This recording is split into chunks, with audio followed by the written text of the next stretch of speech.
Hello, everyone, and welcome. I am fighting through a very bad head cold right now, so we will all soldier on together.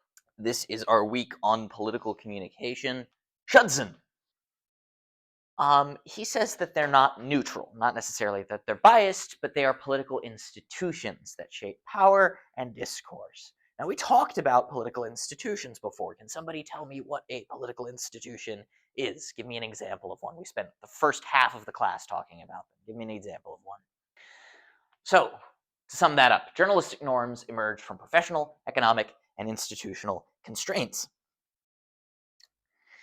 Taken together, these perspectives demonstrate that news isn't just like produced. And I know this might sound like a really obvious idea to you guys, but news doesn't just occur where there's a reporter, he goes, he witnesses event, writes down event, you read what reporter wrote down.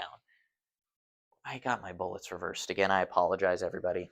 It's institutionally made. So basically, the makeup of the institution that is reporting the news also colors what the news coverage looks like. They are not impartial. It doesn't mean that they're biased in a negative way, but they exist as things, right? Remember, that my whole goal with you guys in this class is to teach you that everything in American life is politics. That includes the news. You cannot divorce one from the other. So if you see any news organization arguing that we are perfectly impartial, or we try to strive for perfect impartiality, or we're not like the other news organizations, we actually just report the news, they're not understanding the foundational structure of the organizations that they run. Just by existing, they are political institutions. Does this all make sense to you guys? Great.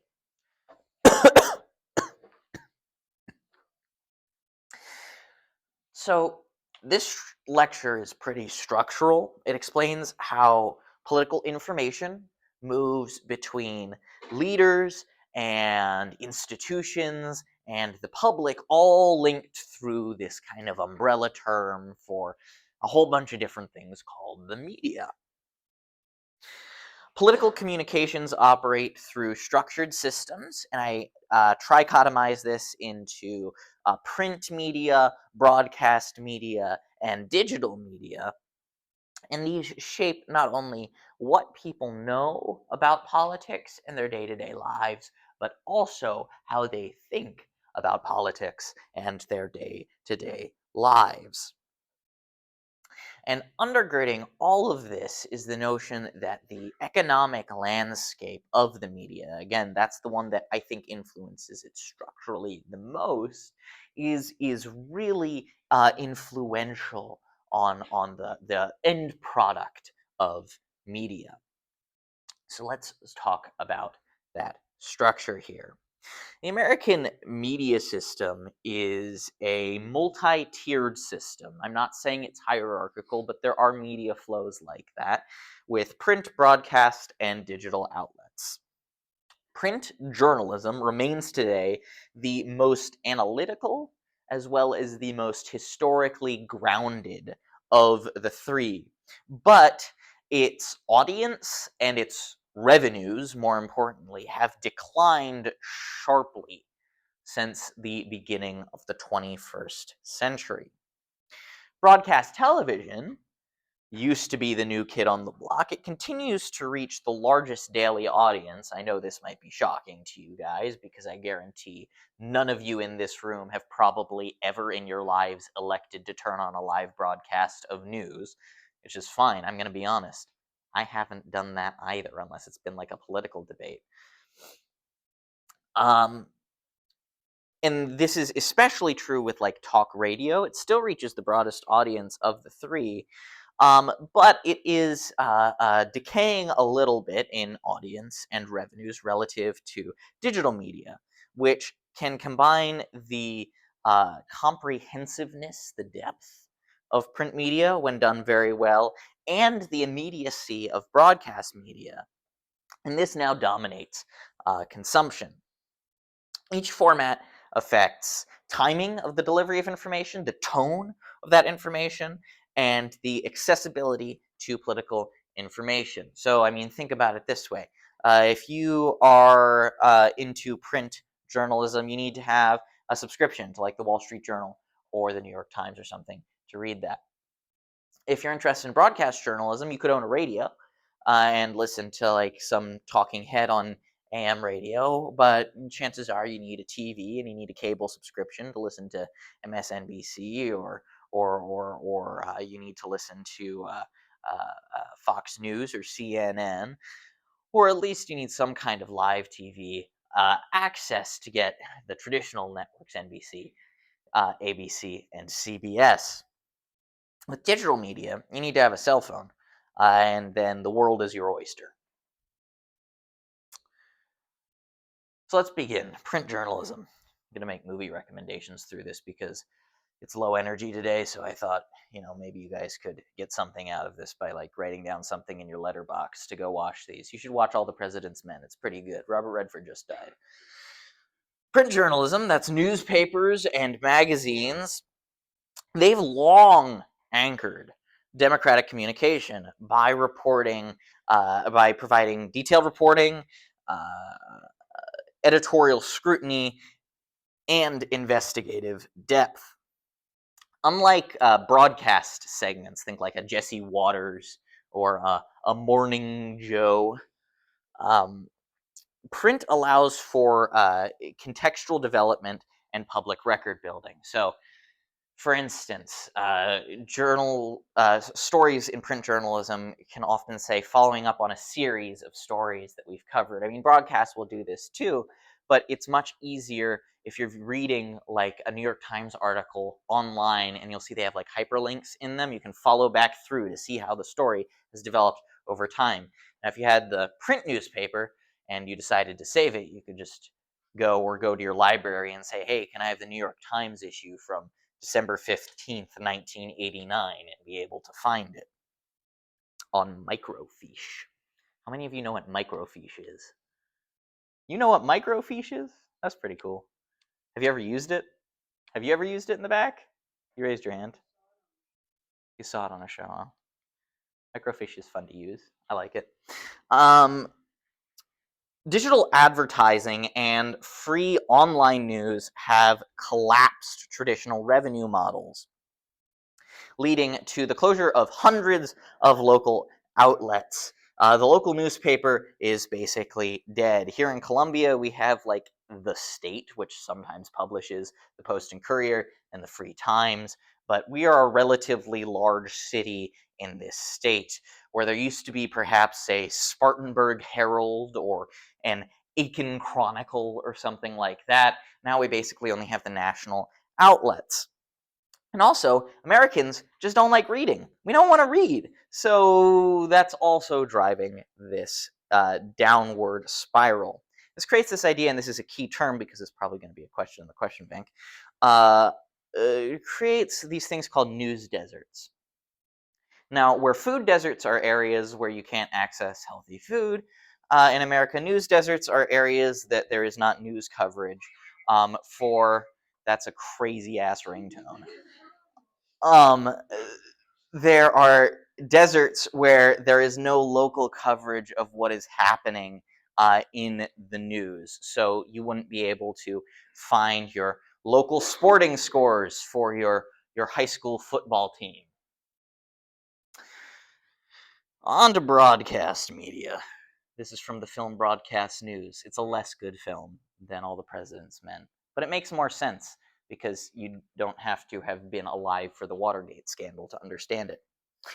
Broadcast media transformed political communication by delivering visual and auditory immediacy to mass audiences. Basically, people, even adults, like shapes and colors, and they think, wow, I like shapes and colors more than these boring-ass words. Originally, there are the three broadcast networks that dominated news: CBS, NBC, and ABC in mid-century America. But lately, news has been institutionalized into cable channels like CNN, Fox News, and MSNBC. We also have New Boys on the Block with Newsmax and OAN, which have a much broader reach among right-wing individuals and households. Radio, particularly talk formats, continues to mobilize. Excuse me, I'm trying not to cough. Continues to mobilize conservative constituencies in particular. He's deceased now, but how many of you have heard of Rush Limbaugh? Yeah, can someone explain to me who Rush Limbaugh is? Was? Sorry, he's dead now.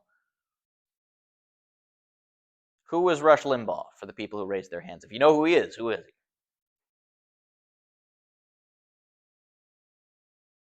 How many of you who raised your hand have just heard his name before? Yeah. So Rush Limbaugh was a conservative talking head who became kind of a kingmaker in the Republican Party throughout the 80s and really the 90s and early 2000s. It's a conservative who was a massive influence, particularly on our modern generation of what you would see as the online right. He was a huge inspiration to Charlie Kirk, also deceased now, huge inspiration to the Daily Wire folks, as well as gave a platform to people like Alex Jones, who originally started as a radio host. Because radio frequencies and television bandwidths were finite, early conflicts over interference led to government regulation of the news. There used to be this thing called analog television. It has not been a thing since like 2006 or 7. You would have a radio antenna that would get your signal in through radio waves. This is actually me educating you guys on this, not just like talking about how old I am. You would get your radio signal in that way, your television signal in that way, and that's how you would watch the TV. The issue was everybody and their brother was starting a new radio or television channel, and there was increased interference between the radio waves that were transmitting these. So the FCC, or the Federal Communication Commission, was created specifically to regulate those bandwidths so there wouldn't be interference between them. That has now evolved into a much broader thing. They regulate a lot of digital platforms and the like. Let's talk about digital media.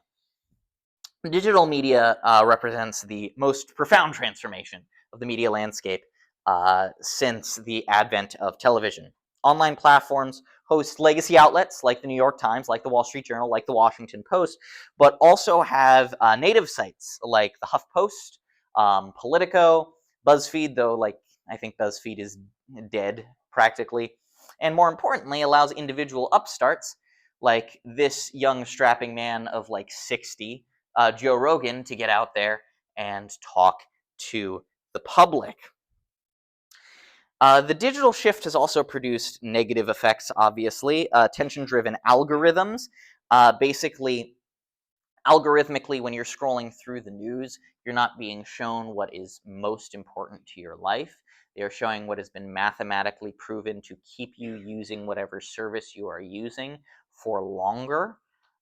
So whereas in the older television day, you would have an hour of news that would be covered, and they would have you for that hour, and they would earn money based on the revenues earned from the ads that were sold during that hour, and it wouldn't necessarily vary too much from that. But now, if you're getting, a TikTok feed about something that's happening in the news, you might not be being shown the not necessarily most truthful information, but whatever is keeping you there as long as possible. Because the goal of these algorithms is not necessarily to, make money in a traditional sense, but rather to make sure that you are on your phone forever. That is the end goal, because you're seeing as much content as possible, and that is how they are earning revenue.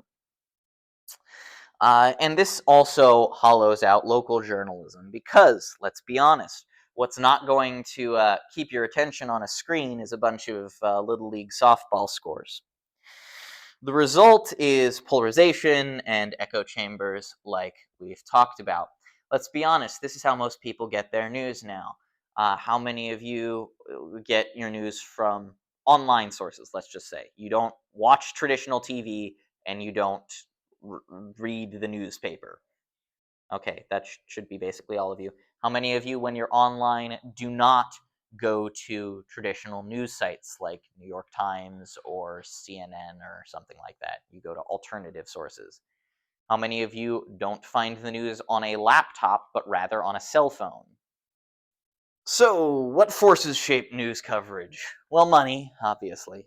But let's go beyond that. Journalists ideally have values and ideals that form norms of objectivity and professionalism when they're reporting the news. But more than that, there are deadlines in the news world, right? You got to be the first one to break the story, and doesn't leave a lot of room for spin immediately. Now, cable news figured this out. They figured out that if you just are reporting news 24 hours, you can spend a lot of that on the spin rather than the actual reporting. Politicians also cultivate media relationships through leaking information to the public. They will deliberately do this with permission. Too, an unnamed source from the White House said this thing. Probably that actually came from the White House and they wanted it to get out there. Press releases and staged events to set the agenda. Meanwhile, consumers, that's all of you, uh, indirectly guide coverage through viewership metrics. If your eyeballs are glued to something for longer, or if you are experiencing more of these advertisements that these news agencies want you to experience because you're really following a news story, then that's better. So they're going to focus more on stories like that in the future. And that rewards generally sensationalism and conflict over depth of coverage. These reciprocal forces create like a self-reinforcing cycle where officials anticipate journalists' desires, journalists cater to audience preferences, and both of those adapt to the economic constraints that they're placed within. So you have like event, event has journalists act a certain way. Politicians know that journalists are going to act a certain way, so they act accordingly and then respond to that event. And everything in that circle is bounded by money. That's Rupert Murdoch, by the way. I just decided to freak you out with some old man eyes. Rupert Murdoch owns Fox News. His family owns it. And if you've ever seen the show Succession on HBO, it's basically a parody of his family's life. How many of you have seen Succession? One person of taste. You should watch it. It's really good. Let's talk about those norms. Accusations of bias dominate public discourse about the news media in modern day America. We're going to talk a lot more about this on Thursday when we talk about misinformation and fake news. But the term fake news is popular for a reason. Donald Trump latched onto something that people wanted to talk about.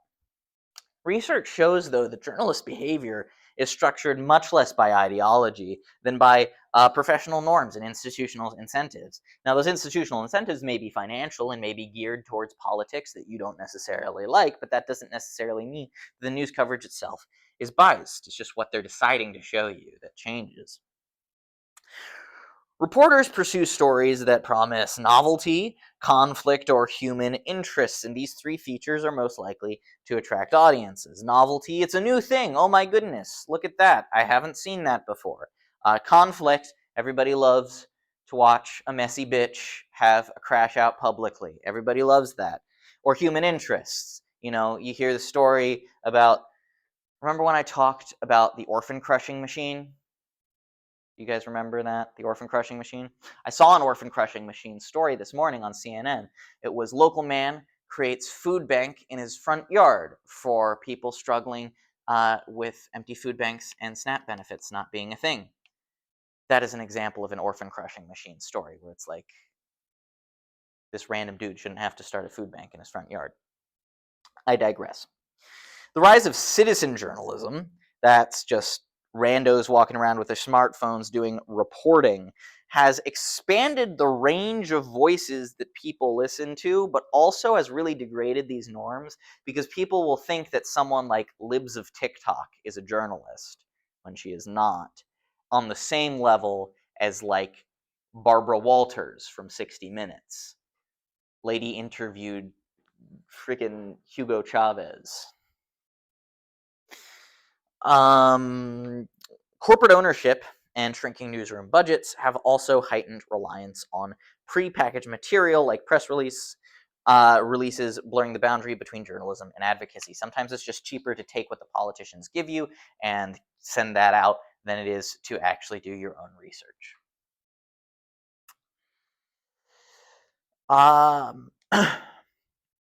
Information rarely enters the public sphere by accident. Most stories emerge from managed exchanges between journalists and political actors. How many of you are familiar with the Watergate scandal? Someone to tell me what happened? Just broad strokes, elevator pitch. Yeah, so the Democratic National Committee's headquarters were in the Watergate Hotel in DC, and he just hired a bunch of stooges who were former intelligence officials to break into the Watergate Hotel and steal information on, I think, Ted Kennedy. He's one of the Kennedys. That's illegal, by the way. Don't break into places to steal information on your political rivals. Unsolicited professional advice from me. Anyway, there was a guy who worked in intelligence that the reporters Woodward and Bernstein at the Washington Post, you saw the reference to All the President's Men, that movie, those two guys were playing those guys, interviewed. He was an intelligence official, and they called him Deep Throat. Everybody joke, laugh, ha ha ha, because they would meet him at like 3 in the morning in parking garages, and he was on deep background, which means they wouldn't reveal their source, so they started calling him Deep Throat. A lot of information gets to journalists through means like this, although perhaps much less vulgar than that. Press releases and video news releases, that's a press release, but that's for the olds. That's what the older people call it in the literature. Substitute curated content for independent investigation, allowing interest groups and governments to shape narratives under the guise of news. As newsroom resources decline, these ready-made materials become more attractive. So basically, these news conglomerates that own the media will prepackage material, ship it out to their member stations and have them broadcasted, or sometimes they will just get content directly from politicians that give them the information and coverage that they want. Let's talk about you guys. You have a responsibility here. The news media operates largely on a market driven by audience attention. If you guys don't watch it, they won't show it. If you guys do watch it, they will show it. So what I'm saying is news is bad because of you guys. I'm not really, but kind of. Higher income and college educated viewers are the most consistent consumers of political content, making them especially valuable to advertisers. That's why you might see commercials or ads for, like, I don't know, things directed towards elder millennials now in your news coverage. That's not necessarily what you would have gotten before. Before them, it would have been Gen Xers. Before them, baby boomers. And like in a decade, Gen Alpha is going to be talking about how tired they are of seeing Gen Z directed ads. Consequently, coverage often caters to their preferences for analytical or policy-oriented reporting, while sensational and conflict-driven stories attract broader but more episodic audiences. So, news coverage is directed towards an elitist class most of the time. You guys are a part of that. You guys are college educated now. I'm sorry to tell you, welcome to the elite. The ivory tower is a thing. You're a part of it. So, news is directed towards you guys more than it is the normies out there. But sensationalism still happens in news media because it can attract those normies on an unreliable basis. The result is this tiered information system. Basically, those with more resources get spoken to more often and know more about the things that are affecting their lives on a day-to-day basis, just because the news is more incentivized financially to cover their stuff than people of lower income brackets. This is kind of a commercial logic. This is an image of the museum that is now defunct in Washington, D.C. It was off of the Smithsonian, but it was a private museum. It was a museum devoted to news. It was pretty cool. The reason I include it is on the outside of the building, they had the text of the First Amendment. So, the First Amendment protects against government control of the news media, freedom of speech, freedom of the press is all wrapped up in there. You guys know I made you read it a million times. And this historically has made the US press among the freest in the world. That is declining as time goes on. Broadcast networks, though, use limited public frequencies, which gives the FCC authority to license stations and enforce rules like equal time provisions for different political parties and the right of rebuttal. This is less of an issue now for the FCC now that there are just digital signals. However, there are institutional norms that still exist, requiring the equal share of time devoted to different political camps. People don't really give a shit about this anymore, by the way, just to let you know, because nobody watches traditional media. These rules and norms don't really matter that much anymore. It's just who can afford the most banner ads on websites or the most like inserts in your continuous feed.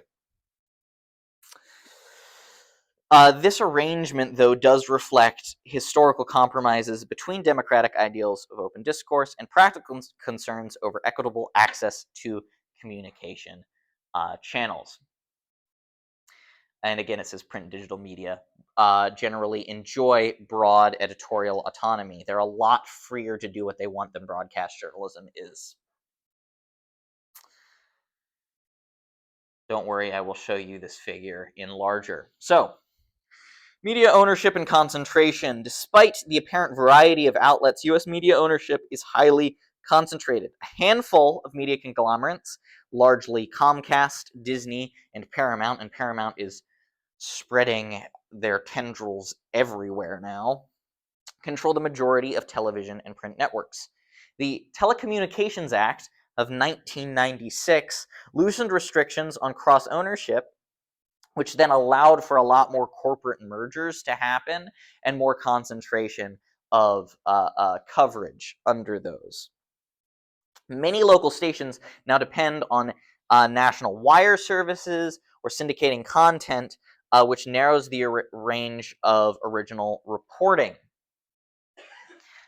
Even though digital media is more democratized, as in it's in the hands of you guys to post things or to view things, because they're still operating on these corporate platforms, they can adjust their algorithms to more benefit what their shareholders want rather than all stakeholders in their companies. Who here, let's use two examples actually. So remember when the Jimmy Kimmel thing went down like a few weeks ago? Well, it felt like 10 years ago. And Jimmy Kimmel said some things about Charlie Kirk where he was just like, hey, the Republicans are trying to do everything they can to show that this guy wasn't one of theirs. That's literally basically what he said. And then Donald Trump was like, we got to take him off the network. So ABC, which is owned by Disney, was like, you're canceled. Can't do this. And he was like, I think that that is a violation of the law, and it probably was, so they brought him back. But some distributors of ABC stations are choosing not to air Kimmel anymore. Who here has heard of Sinclair Broadcast Group? Sinclair Broadcast Group is the single largest holder of local news stations in the country. They're a conservative corporation that often gives text wholesale to these local stations of how they're supposed to cover news. This is important because remember, who votes most? It's like people around retirement age. And who also watches local news the most is people around retirement age. So what's happening is Sinclair is able to basically buy out the framing of the news in these local stations to push national agendas. This is a map of who owns the larger TV networks. What does this mean, though? So conflict drives attention. Attention drives profit. Conflict, attention, attention, profit. There you go. You guys could be a CEO of, NBC if you wanted. Journalists often frame political disagreement in adversarial or emotional terms because those narratives attract viewers. Democrats in disarray, Republicans putting down the law, big clash in Congress this week, violent terms, because nobody wants to say there was a mild disagreement between the majority and the minority leader this week. Like, no, we want to bring back canings in the Senate. I don't actually want to bring back canings in the Senate. Caning is when you beat someone with a cane. It used to happen quite frequently. Protest movements and political debates thus appear more as a lens of spectacle rather than substance. This kind of puts a cap on our discussions about civil rights and civil liberties as well as political participation, where if you can get attention, you've done as much as you can do for your cause. However, to most people, because the media environment operates the way it does, you will never be more than spectacle, a fleeting fancy of something to pay attention to. Furthermore, outlets tailor coverage to their core audiences, reinforcing interpretive biases. If they know they've got your eyeballs glued to the station every night at 5 p.m., they're going to speak to you because they want to keep your eyeballs glued to the station. Or if, TikTok knows that you really like, I don't know, who's a TikTok news guy? I don't have TikTok. Yeah, sure, that guy. Then they're going to keep feeding you that stuff, and that guy's going to keep speaking to the same thing, right? Or that girl, I don't know. I should have done something like Twitch news. I don't know if people still pay attention to that, but like Hasanabi or Vosh. The result is kind of like this paradox, right? The same media that enable democratic visibility can also erode deliberation by privileging performance over actual, deliberative policy discussions. So what are our takeaways here? You guys should all watch the film Network. It's very good. It's from the 70s as well. You get to see this dude scream a lot in it, and it's very entertaining because he screams a lot. Conflict drives attention. Attention drives profits. I missed my note on this. I've just repeated the same thing over. So political communication depends on complex media systems. Remember that ring that I showed you kind of figuratively, where you have journalists interacting with politicians interacting with the audience, and all of them cycle through each other, bound by the notion of profit. Journalist sources and audiences jointly shape coverage. You guys have responsibility for producing good news as well as these corporations do, though perhaps less so because you don't have billions of dollars. Economic incentives influence content and tone. If it's not driving a profit, why the hell are we doing it? We live in a capitalist society, so we need to make money or we die. Or I guess in the case of the people who own these corporations, they cannot afford the nicer yacht and all of their friends will laugh at them. Boo-hoo. Freedom of the press coexists with concentrated ownership. So we have a free press, ostensibly, but they are only free so far as profit will allow them to be free.